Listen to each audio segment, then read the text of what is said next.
আসসালামু আলাইকুম। সকলে কেমন আছেন? আশা করি সবাই ভালো আছেন। আলহামদুলিল্লাহ আমিও ভালো আছি। তো বন্ধুগণ, দেখতে থাকেন নিজের বাগানের সবজি কার না ভালো লাগে উঠাতে খেতে। তো দেখেন আমার বরবটি গাছে 2-3টা বরবটি হয়েছে, তো একটি শুকিয়ে গেছে আর 3টা আমি উঠিয়ে নিছি। কারণ আজ হলো আমাদের বাড়িওয়ালা আর আমার মেয়ের দাওয়াত, ওদের বাপ মেয়ের। তো আমি একা মানুষ, তাই বললাম যে তাইলে আমি আজকে বাগান থেকে ওই কিছু রান্না করি। ঘরে মাছ মাংস ভালো লাগে না, কালকে মেহমান আসছিল রান্না করছিলাম, তো ওইসব খেতে খেতে আর ভালো লাগে না ঈদের পর থেকে খাওয়া। তো সেই জন্য এখন নিজের বাগান থেকে কিছু সবজি উঠিয়ে নিব। আমার কাছে খুবই আনন্দ লাগে নিজের বাগান থেকে সবজিগুলো উঠালে। এটা আপনাদের কাছে আমি কি বলবো, মানে বলার আর কোনো ভাষা পাই না খুঁজে, এত একটা খুশি লাগে। তো দেখতে থাকেন বন্ধুগণ, আশা করি আপনাদের ভালো লাগবে। তো আমি অনেক কষ্ট করে সেই বিচি থেকে এগুলো আমি বড় করেছি, যত্ন করেছি। দেখতে হলে মানে এক হিসাবে নিজের ছেলে মেয়ের মতোই পানি দিতে হয়, তারপর আগাছা পরিষ্কার করতে হয়, আবার ওই যে কোন ইয়াটা দেখা গেছে নিচে পড়লো উপরে পড়লো এগুলো দিয়ে দিতে হয়। প্রতিদিন না হলেও দুবেলা ওদের যত্ন নিতেই হয়। তো ধরতে গেলে ছেলে মেয়ের মতোই। তো দেখেন আমি এগুলো সুন্দর করে এখন উঠিয়ে নিচ্ছি, আমার কাছে কিন্তু খুবই আনন্দ লাগতেছে। তো দেখেন আপনারা দেখতে থাকেন, আশা করি আপনাদের ভালো লাগবে।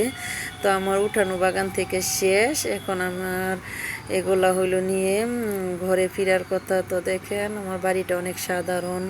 তো দেখেন এখন আমি এগুলো কুটাকাটি করার পালা। তো আজকে বৃষ্টির দিন, সেজন্য নিচে আর ভালো লাগে না, সেজন্য উপরে নিয়ে আসলাম। তো আজকে নাসিয়া পাওয়া নাই, আমি একা একা। তো আমি এগুলো কুটা বাছা করতেছি। আমার শাকটা কুচটা বাছা হয়ে গেলে তারপর একটি রেসিপি তৈরি করব। শাকগুলো কুটতেছি আর ভাবতেছি কি করব, মাছ দিয়ে রান্না করলে ভালো লাগবে না শুটকি দিয়ে রান্না করলে ভালো লাগবে না ভাজি করলে ভালো লাগবে, মানে বুঝতে পারতেছি না। তো করতে করতে করতে করতে আমি পরে চিন্তা করলাম যে আগে দেখি কতটুকু হয়, তারপর একটা সিদ্ধান্ত নেওয়া যাবে। তো এখন প্রায় কুটা শেষ। তারপরে চিন্তা করলাম কুটা যেহেতু শেষই, শাক অল্প কয়টা ওই মিশে যাবে, তাহলে 2টা ছোট ছোট আলু দিয়ে এটা আমি ভাজি করি। তো দেখেন আমি কড়াইতে তেল দিয়ে দিলাম, চুলায় সুন্দর করে জাল ধরিয়ে নিলাম। তো এখন আমি এটা একটু ভাজা ভাজা করে মরিচটা, তারপর অফ ক্যামেরায় কুচি করে রেখেছি পেঁয়াজ রসুন সেগুলো দিয়ে দিব। তো মরিচটা আগে একটু ভেজে নিতে হবে, তা না হলে ভালো লাগবে না ভিডিওটা খেতে, ভাজিটা সরি। তো এখন দেখেন আমার কোটা রাখা পেঁয়াজ রসুনগুলো আমি দিয়ে দিব। তো তার আগে মরিচটা হালকা একটু কালার করে নিছি। তো এখন হলো সুন্দর করে এই পেঁয়াজ রসুনটা ভালো করে ভাজা ভাজা ভাজা ভাজা করে নিতে হবে, তা না হলে একটা কাঁচা গন্ধ আসবে, উগ্র গন্ধ, সেটা খেতে ভালো লাগবে না। পেঁয়াজ রসুনটা যদি ভালো করে ভাজা ভাজা হয়, হালকা একটু বাদামি কালার হয়, তাহলে কিন্তু যেই কোনো ভাজি তরকারি অনেকটা স্বাদ আসে, ঘ্রাণ আসে। আর একটা ভাজি কিন্তু স্বাদ হয় পেঁয়াজ রসুন ভাজার উপরেই, আমার অভিজ্ঞতায় সেটা বলে, আপনাদের অভিজ্ঞতায় কি বলে তা জানি না। তো এখন কিন্তু আমি সুন্দর করে এখন পেঁয়াজটা হালকা ভেজে এখন কিছু তো এখন সবগুলো আমি পেঁয়াজ রসুনগুলো পরিমাণ মতো লবণ দিয়ে দিয়েছি, তারপর এখন ভাজা ভাজা করে নিচ্ছি। তো মনটা আমার অনেকটা ভালো লাগতেছে, খুশি মনে ফুর্তি মনে রান্না করতেছি। বলেন তো বন্ধুগণ কারণটা কি? এখন আমি অফ ক্যামেরায় কুচি করে রাখা আলুগুলি দিয়ে দিব। তো আমি বড় বড় 2টা আলু নিয়েছি।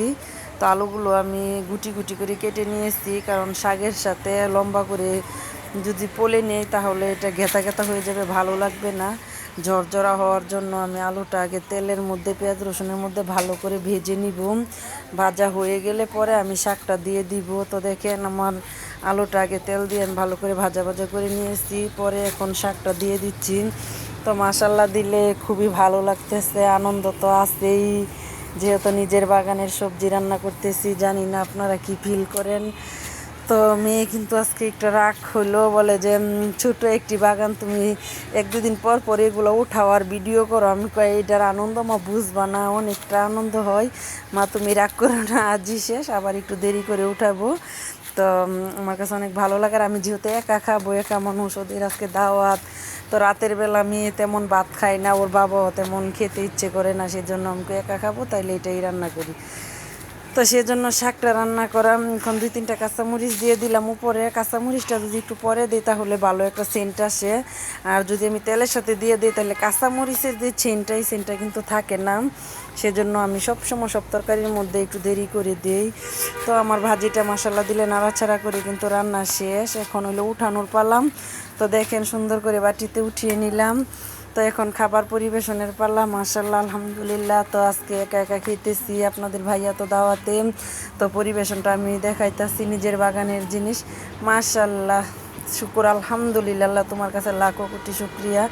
খুবই স্বাদ হয়েছে বন্ধুগণ, বলার মতো না। তো যারা প্রথম থেকে শেষ পর্যন্ত দেখছেন, লাইক কমেন্ট শেয়ার করে দিবেন প্লিজ। নতুন হলে আইডিটা সাবস্ক্রাইব করে দিবেন। তো আজ এ পর্যন্ত, আল্লাহ হাফেজ।